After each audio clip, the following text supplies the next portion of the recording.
Hello aspirants, welcome to अल्फाइन classes. जैसे कि हम लोग पढ़ रहे हैं क्या, कॉन्स्टिट्यूशन पढ़ रहे हैं, जो कि जो लॉ वाले बच्चे हो जाते हैं, लीगल के बच्चों के लिए बहुत ज़्यादा इम्पॉर्टेंट हो जाता है ये। और उसके साथ साथ जो कि पॉलिटी के लिए भी ये बहुत ज़्यादा इम्पॉर्टेंट रोल प्ले करता है, क्योंकि पॉलिटी में जो आते हैं अगर एग्ज़ाम में, जैसे इंट्रेंस वगैरह में जो क्वेश्चंस आते हैं बेसिकली कॉन्स्टिट्यूशन से पूछे जाते हैं। मेकिंग ऑफ कॉन्स्टिट्यूशन जो हम लोग कवर कर चुके हैं, कॉन्स्टिट्यूशन असेंबली कवर कर चुके हैं, बैकग्राउंड कवर कर चुके हैं कि मतलब कि कैसे क्या हुआ, क्या क्या एक्ट लाए थे ब्रिटिशर्स ने, ये सारी चीज़ें हम पढ़ चुके हैं। इसके पहले हम लोग फंडामेंटल राइट पढ़ चुके हैं, जो कि थर्ड पार्ट है कॉन्स्टिट्यूशन का। ठीक है, आज हम स्टार्ट करेंगे कॉन्स्टिट्यूशन का फोर्थ पार्ट। क्या? कॉन्स्टिट्यूशन का फोर्थ पार्ट। जैसे कि अगर हम इसको रिलेट कर पाएँ, फंडामेंटल राइट जो है वो स्पेशल पार्ट हो जाता है कॉन्स्टिट्यूशन का। क्यों? क्योंकि फंडामेंटल राइट में हमें कॉन्स्टिट्यूशनल रेमेडीज़ मिल जाती हैं। अभी क्या होता है, जैसे आर्टिकल 32 में कहा गया है कि अगर कोई आपके फंडामेंटल राइट को क्या कर रहा है, वायलेट कर रहा है, तो आप डायरेक्ट कहाँ जा सकते हो? सुप्रीम कोर्ट जा सकते हो। और उसमें हम लोगों ने पढ़ा था, रिट्स वगैरह के बारे में पढ़ा था। सुप्रीम कोर्ट रिट्स जारी करता है। आज हम लोग क्या पढ़ेंगे? Directive principle of state policy, जिसको हम क्या बोलते हैं? डीपीएसपी बोलते हैं। देखो डीपीएसपी जो होता है बेसिकली ये बनाया जाता है किसके लिए? जब ये एक हिसाब से आप कह सकते हो ना, किसी की रिस्पॉन्सिबिलिटी या फिर किसी की बोल सकते हैं ड्यूटी है कि आप अगर कोई पॉलिसी बना रहे हो अपने स्टेट के लिए, ये बेसिकली स्टेट के लिए होता है। अगर स्टेट कोई अपने लिए पॉलिसी बना रहा है, कोई लॉ बना रहा है, तो उसे जो ये डीपीएसपी में दिया गया है ना, ये सारी चीज़ों का ख्याल रख के बनाना चाहिए। ठीक है, ठीक। और ये जैसे कि हम देखते थे फंडामेंटल राइट इन्फोर्सेबल होता था, लेकिन ये इन्फोर्सेबल नहीं होता है। ठीक है, मतलब अगर कोई आपका डीपीएसपी वायलेट कर रहा है तो आप कोर्ट नहीं जा सकते। ठीक, चलिए पढ़ते हैं इसके बारे में। क्या है? Directive principle of state policy, जिसको हम क्या बोलते हैं? हम उसको बोलते हैं डीपीएसपी। क्या बोलते हैं? डीपीएसपी बोलते हैं इसको, directive principle of state policy. चलिए इसके बारे में पढ़ते हैं, ये कहाँ से लिया गया। ठीक है, मतलब जैसे कि अगर हम देखें तो कॉन्स्टिट्यूशन में जो कुछ चीज़ें हैं, कुछ चीज़ें क्या ऑलमोस्ट चीज़ें जो हैं वो दूसरी कंट्रीज़ के जो कॉन्स्टिट्यूशन है वहाँ से लिए गए हैं। अब इसको भी देखते हैं, ये किस कंट्री के कॉन्स्टिट्यूशन से इसको लिया गया है। चलिए इसके बारे में पढ़ते हैं। क्या है? The directive principle of state are enumerated in part 4 of the constitution from article 36 to 51। जो ये डीपीएसपी है, ये किस पार्ट में है कॉन्स्टिट्यूशन के? ये फोर्थ पार्ट में है। किस पार्ट में? फोर्थ पार्ट में है कॉन्स्टिट्यूशन से, और कॉन्स्टिट्यूशन के फोर्थ पार्ट में। और ये कहाँ से कहाँ तक रहता है? किस आर्टिकल से लेके किस आर्टिकल तक? ये आर्टिकल 36 से लेके 51 तक है। ठीक है, कब तक? 36 से लेके 51 तक। ठीक। The framers of the constitution borrowed this idea from Irish constitution। मतलब कि ये जो आइडिया है डीपीएसपी का आइडिया है, जो हमारे कॉन्स्टिट्यूशन के फ्रेमर्स थे, मतलब जो हमारे कॉन्स्टिट्यूशन को बनाए थे। हमने पढ़ा था कॉन्स्टिट्यूशन असेंबली पढ़ा था, उसमें कौन कौन लोग थे, चेयरमैन कौन थे, ये सारी चीज़ें पढ़ा था।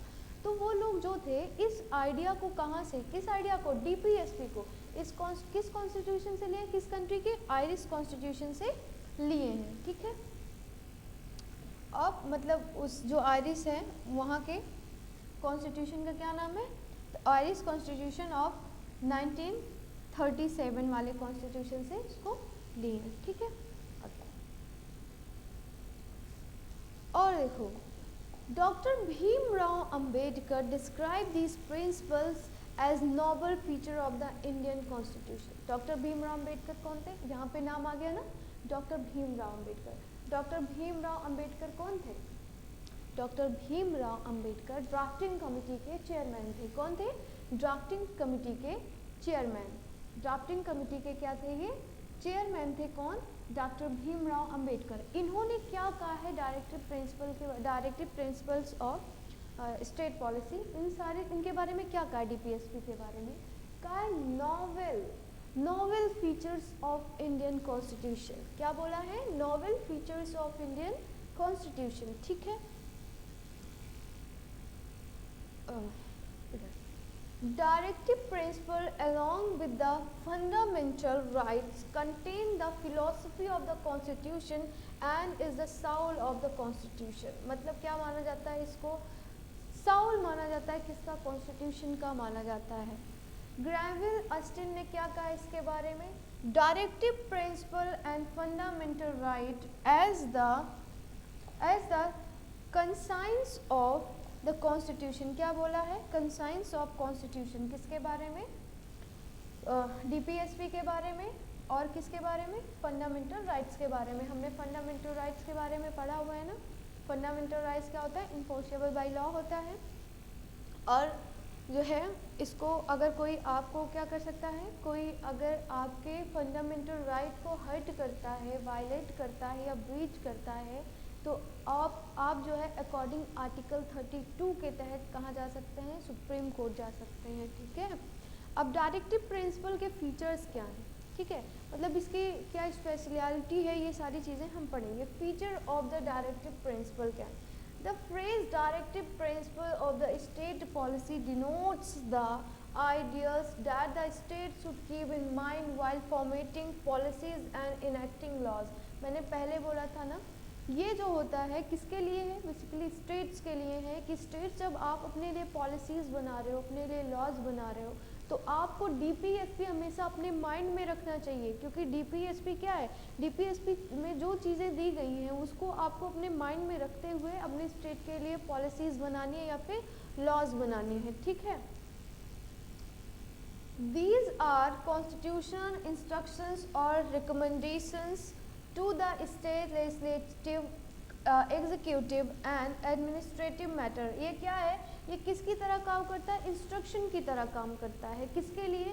स्टेट एग्जीक्यूटिव के लिए भी काम करता है, स्टेट लेजिस्लेटिव के लिए भी, और जो एडमिनिस्ट्रेटिव मैटर्स होते हैं स्टेट के, उसके लिए कैसे वर्क करता है? एज अ इंस्ट्रक्टर वर्क करता है, इंस्ट्रक्शंस देता है कि आपको क्या करना चाहिए, क्या नहीं करना चाहिए, क्या चीज़ें आपको माइंड में रखनी चाहिए आपको जब आप लॉज बना रहे हैं। ठीक है। ये आगे according to article 36, according to article 36 the term state in part 4 has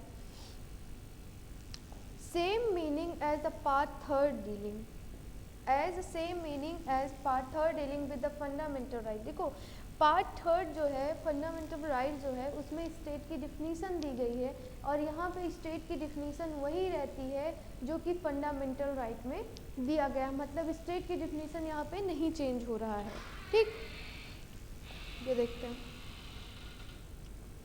Therefore, it includes the legislative and executive organs of the central and state governments, all local authorities and all other public authorities in the country। देखो ये किसके लिए? States के लिए होता है, और state का डिफिनीशन यहाँ पे चेंज नहीं किया गया है, वही डिफिनीशन है जो कि फंडामेंटल राइट में होता है। फंडामेंटल राइट जो कि पार्ट 3rd में जो है डिफिनीशन दिया गया ना, स्टेट का पढ़ा था ना हम लोगों ने फंडामेंटल राइट्स में। तो वो जो डिफिनीसन होती है स्टेट की, वही डिफिनीसन इसमें भी होती है। ठीक है। और इसमें क्या इंक्लूड होता है? लेजिस्लेटिव इंक्लूड होता है, एग्जीक्यूटिव ऑर्गन्स ऑफ किसके? सेंटर के, और स्टेट गवर्नमेंट भी इसमें क्या है? इंक्लूड है। इसके साथ साथ सभी जो लोकल अथॉरिटीज़ होते हैं वो सारी चीज़ें इसमें क्या है? इंक्लूडेड हैं। ठीक है। आगे The directive principle constitute a very comprehensive economic, social, political program for modern democratic state। ठीक है। They aim and realizing the high ideals of justice, liberty, equality and fraternity as outlined in the preamble to the Constitution। They embody the concept of the welfare state and not that of the police state। देखो क्या होता है, हमने preamble में पढ़ा था ना, preamble में कुछ टर्म पढ़े थे। जैसे हमने पढ़ा था क्या? हमने पढ़ा था लाइबर्टी, हमने पढ़ा था जस्टिस, हमने पढ़ा था इक्वालिटी। ठीक है। हमने पढ़ा था फ्रेटर्निटी। क्या पढ़ा था? फ्रेटर्निटी। ये सारी चीज़ें हमने पढ़ा था। अगर हम इसको देखेंगे, किसको? डीपीएसपी को। अगर हम डीपीएसपी को देखते हैं ना, तो डीपीएसपी में ऐसे प्रोविजंस हैं जिससे ये सारी चीज़ें क्या मेंटेन, मतलब कि अगर कोई भी स्टेट अपना लॉ बना रहा है, ठीक है, अगर स्टेट अपना लॉ बना रहा है तो उसे ये चीज़ें अपने माइंड में रखनी चाहिए। और देखो, अब अपने माइंड में डीपीएसपी रखेगा तो कैसे, क्योंकि डीपीएसपी के अगर अभी हम आगे पढ़ेंगे आर्टिकल, उसके प्रोविजंस पढ़ेंगे तो हमको ये रियलाइज़ हो जाएगा कि डीपीएसपी क्या करता है, इन सारे टर्म्स को अच्छे से बचा के रखता है कि भाई ये सारे टर्म को वायलेट नहीं करना, मतलब जस्टिस की बातें करता है, लिबर्टी की बातें करता है, इक्वालिटी की बातें करता है और फ्रेटर्निटी की भी बातें करता है, ठीक है। आगे, the directive principles are not justiciable in nature. The directive principles are not justiciable in nature, that is they are not legally enforceable by the court for their violation. अभी मैंने बोला था ना, फंडामेंटल राइट क्या होता है, अगर आप किसी के फंडामेंटल राइट को वायलेट कर रहे हैं तो आप डायरेक्ट क्या कर सकते हो, उसके परस्यू कर सकते हो, पिटिशन कर सकते हो, कोर्ट में जा सकते हो, इन्फोर्सेबल बाय लॉ है। लेकिन ये जो हमारा डीपीएसपी होता है, डीपीएसपी इन्फोर्सेबल बाय लॉ नहीं होता है, ठीक है। मतलब अगर कोई आप ये डीपीएसपी वायलेट कर रहा है तो आप कोर्ट में नहीं जा सकते उसके खिलाफ। Therefore, the government, central, state and local cannot be compelled to implement them. देखो, अगर कोई ये कहे किसी गवर्नमेंट को, वो दबाव बनाए कि भाई आप इसको करिए करिए करिए ही, तो वो ऐसा नहीं हो सकता है। ये उनके ऊपर डिपेंड करता है कि वो कैसे इसको यूज़ कर रहे हैं, ठीक है। Article 37 itself says that these principles are fundamental in the governance of country, and it shall be the duty of the state to apply these principles. उसने क्या कहा, आप उसको बाउंड नहीं कर सकते हो कि आप इस प्रिंसिपल्स को क्या करें, अप्लाई करें, लेकिन ये क्या है, ये स्टेट की, किसी भी कंट्री की नहीं, बेसिकली इंडिया में डीपीएसपी है तो इंडिया की जो कंट्री है पूरी इंडिया, इसका खुद का ड्यूटी है कि आप इसको क्या करें, इन प्रिंसिपल को अप्लाई करें। लेकिन अगर आप नहीं अप्लाई कर रहे हैं तो आपके ऊपर क्या है, कोई पिटीशन नहीं कर सकता है, कोई आपके खिलाफ जो है कोर्ट में नहीं जा सकता, ठीक है। जैसे फंडामेंटल राइट में क्या होता था, किसी ने आपके फंडामेंटल राइट को हर्ट किया, आप जा सकते हो कोर्ट में कि भैया इसने मेरा क्या किया, फंडामेंटल राइट हर्ट किया। अब हम एक एक चीज़ इसमें पढ़ेंगे, बेसिकली एक एक आर्टिकल पढ़ेंगे, ये जो पूरा, और इसमें मैंने कुछ जैसे पार्ट डिवाइड किए हैं कि इस पार्ट को क्या बोलते हैं, इस पार्ट को क्या बोलते हैं। जैसे कि अगर हम देखें तो कॉन्स्टिट्यूशन ने इसको डिवाइड नहीं किया है, लेकिन ये फिर भी माना जाता है कि कुछ पार्ट इसमें जैसे गांधी जी के कुछ विचारधाराएं इसमें ऐड की गई हैं। जैसे गांधी जी क्या चाहते थे, वो चाहते थे कि जो है एकदम लोकल लेवल पे, विलेज लेवल पे डेवलपमेंट हो, तो उसके लिए पंचायती राज सिस्टम वगैरह ये सारी चीज़ें रखी हैं। तो उसी के बेसिस पे हम ये सारी चीज़ें डिवाइड करेंगे, उसके साथ साथ एक एक आर्टिकल को भी पढ़ेंगे कि आर्टिकल क्या क्या कहते हैं। देखो, classification of the directive principle के classification. The constitution does not contain any classification of directive principle. मैंने कहा ना, कॉन्स्टिट्यूशन में क्लासीफाई नहीं किया गया है कि ये भाई ये है, ये वो है, नहीं। बेसिकली एग्जाम में भी ऐसे क्वेश्चंस कम ही आते हैं कि ये कौन सा क्लासिफिकेशन, लेकिन मैंने यहाँ पे फिर भी लिख दिया है। बेसिकली एग्जाम में क्या पूछे जाते हैं, आर्टिकल्स पूछे जाते हैं, किस आर्टिकल में ये है, ठीक है। तो ये सारी चीज़ें इंपॉर्टेंट हो जाती हैं। देखो, however on the basis of their content and direction they can be classified into 3 broad categories। मतलब इसको वहाँ पे कॉन्स्टिट्यूशन में नहीं क्लासीफाइड है, लेकिन इसको क्लासीफाइड किया जा सकता है। जैसे कि इसमें जो पॉलिसीज़ हैं, ये जो डायरेक्शंस हैं, ये सारी चीज़ें यूज़ करके इसको क्लासीफाई किया जा सकता है। जैसे इसको पहले सोशलिस्टिक, दूसरा गांधीयन और तीसरा लिबरल, ठीक है। अब सबसे पहले पढ़ेंगे socialistic principle. These principles reflect the ideology of socialism. They lay down the framework of democratic socialist state aimed at providing social and economic justice and set the path of toward welfare state. They direct the state। देखो इसमें क्या कहा है, These principles reflect the ideology of socialism। इसमें किसकी जो ideology मानी गई है, ये जो आर्टिकल्स हैं जो इस पार्ट में रखते हैं, उसमें सोशलिज्म की आइडियोलॉजी मानी गई है। वो ऐसी चीज़ें बताते हैं जिससे कंट्री हमारा क्या हो, डेमोक्रेटिक हो, क्या हो, डेमोक्रेटिक हो, सोशलिस्ट हो, और क्या हो, किसकी बात करते हैं, इकोनॉमिक जस्टिस की बात करते हैं, समझ में आया, और वेलफेयर ऑफ स्टेट की बात करते हैं। चलिए पढ़ते हैं, एक एक आर्टिकल इसको पढ़ते हैं। देखो सबसे पहले हम लोग क्या पढ़ेंगे, आर्टिकल 38। क्या आर्टिकल 38 क्या कहता है, to promote the welfare of people, people के वेलफेयर को प्रमोट करने के लिए ये आर्टिकल कहता है किसे, people by the securing a social order permeated by justice, social, economic and political, and minimize inequalities in income, status, facilities and opportunities। मतलब क्या करता है ये, देखो फंडामेंटल में भी बात की गई थी ना इक्वालिटी की, ये भी इक्वालिटी की ही बात कर रहा है, जस्टिस की बात कर रहा है, सोशल जस्टिस की, इकोनॉमिक जस्टिस की, पॉलिटिकल जस्टिस की बात कर रहा है, ठीक है। और इनइक्वालिटी, और जो इनइक्वालिटी है ना इनकम में, उसको कम करने की बातें कर रहा है, जैसे कि जो इक्वल होना चाहिए, क्या अमीर क्या गरीब कोई मतलब नहीं है, ठीक है, सब लोग क्या हैं, इक्वल हैं। आगे किस में है ये बात करता है, आर्टिकल 38 में। आगे, to secure the right to advocate means of livelihood for all citizens, ये कौन सा आर्टिकल बात कर रहा है, ये आर्टिकल कौन सा है, ये आर्टिकल 39 है। कौन सा, आर्टिकल 39 के बारे में पढ़ते हैं। ये क्या कहता है, टू सिक्योर, किसके लिए, बेसिकली कुछ सिक्योर करने के लिए, किसकी सिक्योर करने की बात कर रहा है, the right to advocate means of livelihood for all citizens, किसके लिए, जो लाइवलीहुड है वो सभी सिटीजन्स के लिए सिक्योर करने की बात कर रहा है। आगे, the equitable distribution of material resources of the community for the common goods, क्या इसमें जो रिसोर्सेज हैं उनकी कॉमन डिस्ट्रीब्यूशन की बात कर रहा है।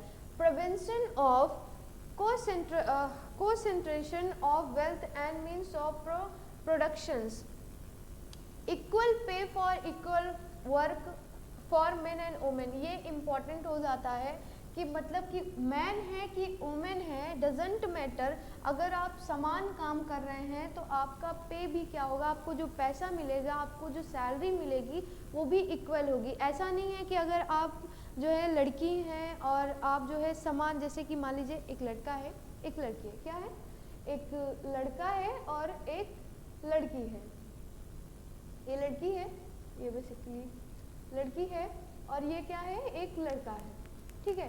तो ऐसा नहीं होगा कि इन्होंने वही काम किया और इन्होंने भी वही काम किया, तो बस इस बात से कि ये लड़के हैं तो इनको ज़्यादा पैसा मिलेगा। लड़की और लड़का अगर सेम काम कर रहे हो आप, तो सेम आपको क्या मिलेगी, इक्वल पे मिलेगी, सेम सैलरी मिलेगी, ठीक है। ये इंपॉर्टेंट हो जाता है, कभी कभी एग्जाम में पूछ लिया जाता है कि ये किस आर्टिकल में है, किसमें है, ये 39D। आगे, preservation of the health and strength of workers and children against foreseeable abuse। देखो आप जो है इसमें किसकी, जो वर्कर्स हैं उनके हेल्थ की लेके बात करें। देखो हमारे यहाँ बनते हैं ना जो हेल्थ पॉलिसीज, ये अभिमान आयुष्मान भारत एक आया ना पॉलिसी, किसके लिए, सभी के लिए, मतलब उसमें फ्री दवाइयाँ वगैरह ये सारी चीज़ें मिलती हो, वो क्या है बेसिकली, वो किसको फॉलो करता है, DPSP को ही फॉलो करता है, ठीक है। Opportunities for healthy development of children, जो चिल्ड्रंस हैं उनकी, जैसे कि पहले क्या होता था, लोग क्या बच्चे मर जाते थे, कुपोषित होकर मर जाते थे, तो उसके लिए क्या कहा कि भाई बच्चों के लिए जैसे मिड डे मील वगैरह हो गया, वो सारी चीज़ें, समझ में आया। आगे, to promote equal justice and provide free legal aid to the poor, जैसे कि लीगल एड का क्या मतलब है, यहाँ पे लीगल एड का मतलब दवाई नहीं है, लीगल एड का मतलब देखिए, अगर एक गरीब है और उनके ऊपर किसी ने क्या कर दिया, झूठा आरोप लगा दिया कि आप जो है, इन्होंने किसी का मर्डर कर दिया, क्या कर दिया, किसी का मर्डर कर दिया, तो उनके साथ आपको पता है एक गवर्नमेंट उनको वकील प्रोवाइड किया जाता है, कि मतलब उनके पास पैसा नहीं है, उनको अब वो जाएंगे किसी वकील के पास जाएंगे, पैसा देंगे, तो क्या होगा, उनके पास इतना पैसा है नहीं ना, तो उसके लिए क्या होता है, लीगल एड का मतलब है कि आपको जो है, अगर आपके पास पैसा नहीं है, अगर आपके पास पैसा नहीं है फिर भी आपको क्या मिलेगी, जस्टिस मिलेगी, समझ में आया, इक्वल जस्टिस मिलेगी। अगर होता है ना कि जिसके पास पैसा रहता है अच्छे एडवोकेट को हायर कर लेते हैं, भाई वो कर रहा है, गरीब के पास तो है नहीं, ऐसा नहीं है। तो आप देखते होंगे ना, जो गरीब रहते हैं ना, तो उनके पास भी क्या होते हैं, उनके खुद के एडवोकेट होते हैं, गवर्नमेंट होते हैं, गवर्नमेंट एडवोकेट उनके पास होते हैं। उसी को क्या बोलते हैं, लीगल एड। किसमें, ये भी इम्पॉर्टेंट हो जाता है, 39A में है, इम्पॉर्टेंट है ये भी DPSP का।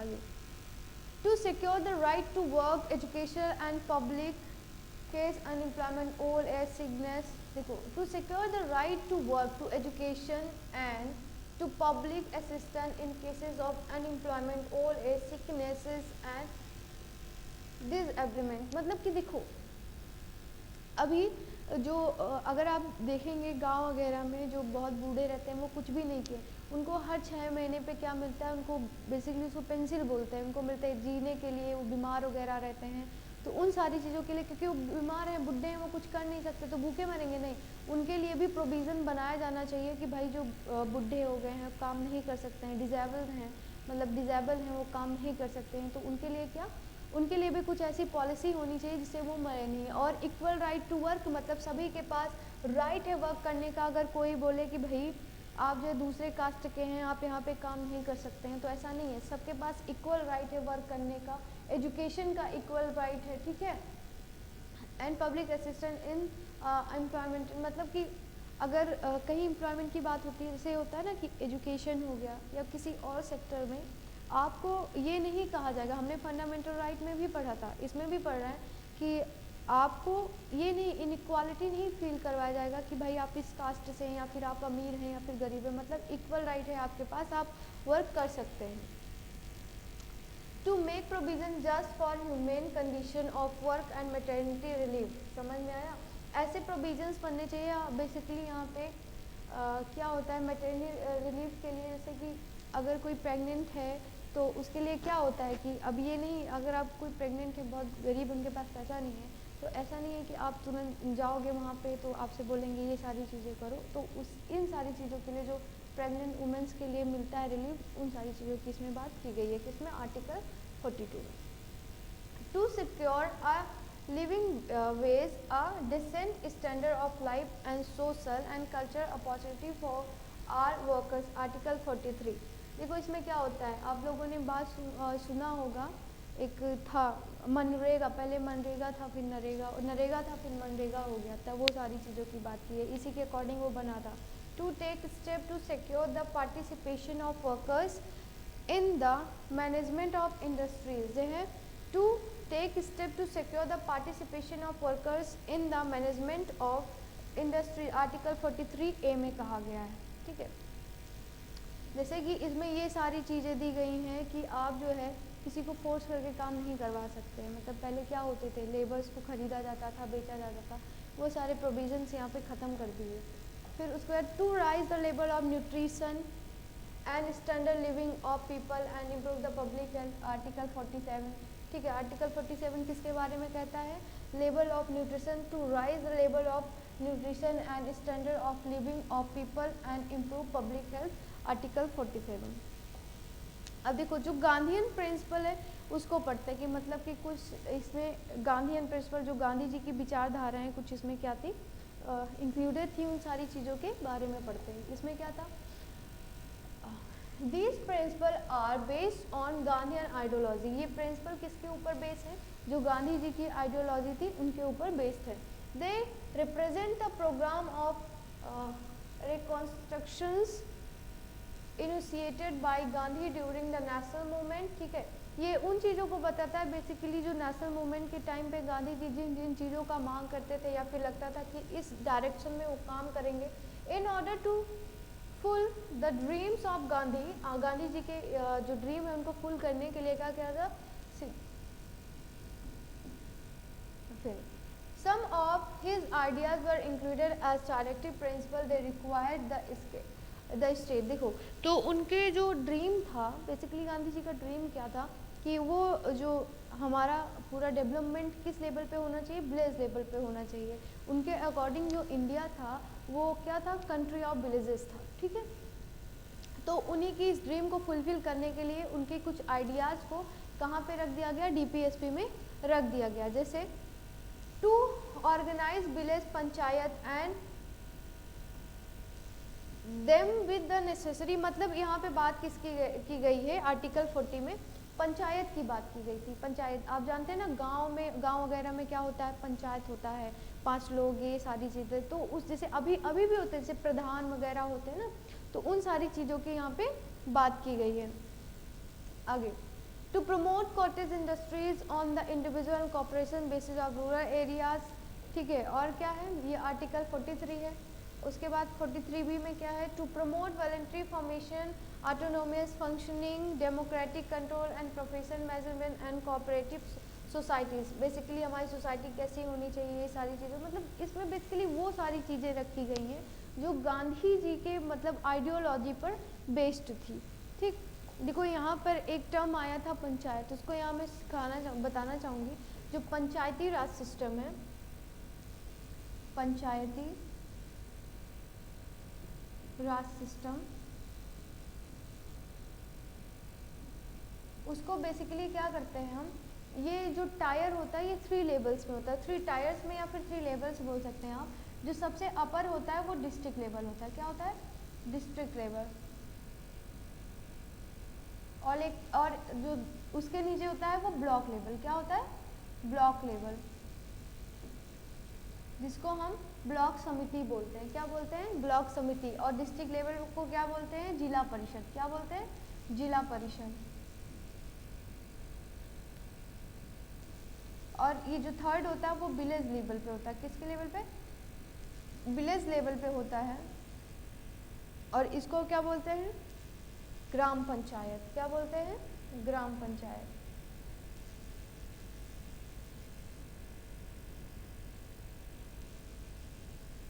ठीक है, ये 3 लेवल होते हैं किसके, पंचायती राज सिस्टम के। कि सबसे अपर लेवल पे कौन सा आता है, उसमें सबसे अपर लेवल पे आते हैं कौन, जो जिला परिषद होता है, जो डिस्ट्रिक्ट लेवल पे होता है, फिर उसके नीचे ब्लॉक समिति, और फिर उसके नीचे क्या आता है, ग्राम पंचायत आता है। जो ब्लॉक समिति होता है वो हर जगह नहीं होता, जहाँ पे पॉपुलेशन बहुत ज़्यादा होती है वहाँ पे।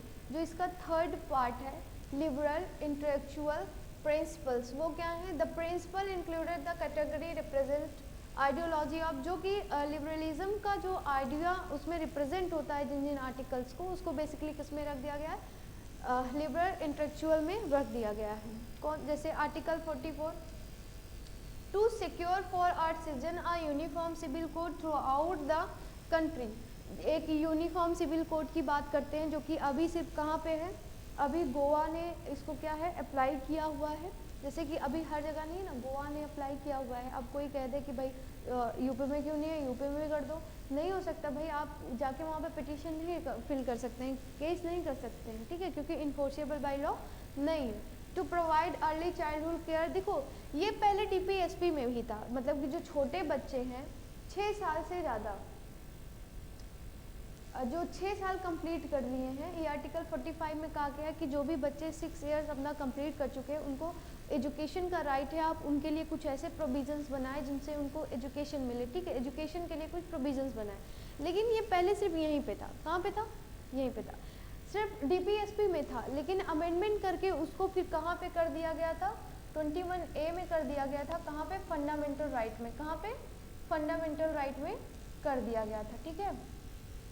आगे क्या है, to organise agriculture and animal husbandry on the modern and scientific lines. देखो आर्टिकल 48 में कहा गया है कि आप क्या करोगे, आप जो एनिमल्स हैं उनको प्रोटेक्ट करने के लिए क्या करोगे, आप एनिमल हस्बेंड्रीज बनाओगे, सेंचुरीज, ये सारी चीज़ें आप बनाओगे, किस लिए, एनिमल्स को क्या करने के लिए, प्रोटेक्ट करने के लिए, ठीक है।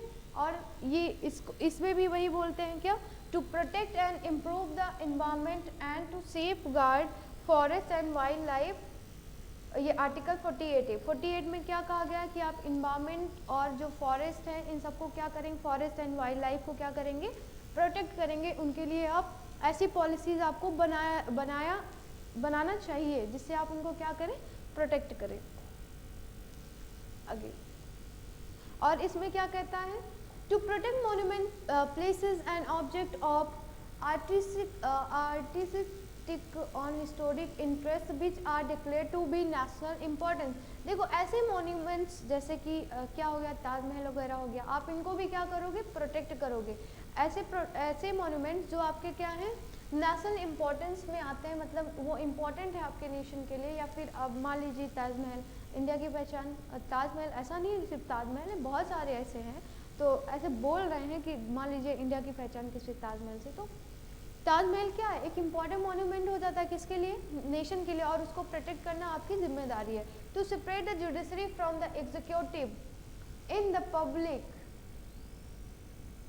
Public services of the state. देखो आर्टिकल 50 में कहा जाता है, जैसे हमारे यहाँ जुडिशरी कैसी है, इंडिपेंडेंट जुडिशरी है, और जो एग्जीक्यूटिव का इंटरफेयर है कहाँ पे, जुडिशरी में, उसको अलग करता है भैया कि आप एग्जीक्यूटिव का कोई भी इंटरफेयर जुडिशरी में नहीं होगा। To promote the international peace, जैसे कि हमारे यहाँ क्या कहा गया है कि आप इंटरनेशनल पीस को प्रमोट करेंगे, ऐसा नहीं है कि आप जाके लड़ाई झगड़ा कर लेंगे, ये सारी चीज़ें आप अपनी तरफ से कहीं जाके लड़ाई वड़ाई नहीं करेंगे, ठीक है। अगर आपके ऊपर कोई अटैक करता है तो आप ऑब्वियस सी बात है आपको उसको रिप्लाई देना है, लेकिन ऐसा नहीं है कि आप एकदम पाकिस्तान की तरफ तंग मचा दो कि हमको जाना है, लड़ाई करना है, ये सारी चीज़ें नहीं। आप क्या करेंगे, इंटरनेशनल जो पीस होता है, पीस एंड सिक्योरिटी को उसको बना के रखते हैं, ठीक है। क्या इसको पढ़ते हैं, important. To promote international peace and security and maintain just and honourable relation between nations. आप क्या करेंगे, जो नेशंस हैं उनके बीच में अच्छे रिलेशन, मधुर संबंध बनाएंगे, ठीक है। To foster respect for the international laws and treaty, जो इंटरनेशनल लॉज हैं, जो इंटरनेशनल ट्रीटीज़ हैं, उनको हम वायलेट नहीं करेंगे, जो हमने ट्रीटी किया है उसको हम फॉलो करेंगे, ठीक है। और जो लॉज हैं इंटरनेशनल, उन सारी चीज़ों को हम क्या करेंगे, मानेंगे। और encourage to settlement of international disputes by the arbitration, मतलब आप क्या करेंगे, इंटरनेशनल जो डिस्प्यूट है उनको शांत करने की कोशिश करेंगे। आप ये नहीं कि अगर वो बाहर वो वाला लड़ाई कर रहा है तो आप भी लड़ाई करने चले जाओ, आप पहले बातों से क्या करेंगे, बातों से उनको समझाएंगे कि भैया नहीं ऐसा नहीं करना, लेकिन नहीं माने तो फिर वो अलग की बात है। ये किस में है, बेसिकली आर्टिकल 51 में दिया गया है कि आप जो है इंटरनेशनल पीस को क्या करेंगे, बना के रखेंगे। तो ये हो गया हम लोग का पूरा क्या फंडामेंटल, ये डीपीएसपी फंडामेंटल राइट तो इसके पहले हो चुका है, ये पूरा हो गया हमारा डीपीएसपी। अब इसके बाद हम लोग पढ़ेंगे फंडामेंटल ड्यूटीज़। क्या पढ़ेंगे, फंडामेंटल ड्यूटीज़ पढ़ेंगे।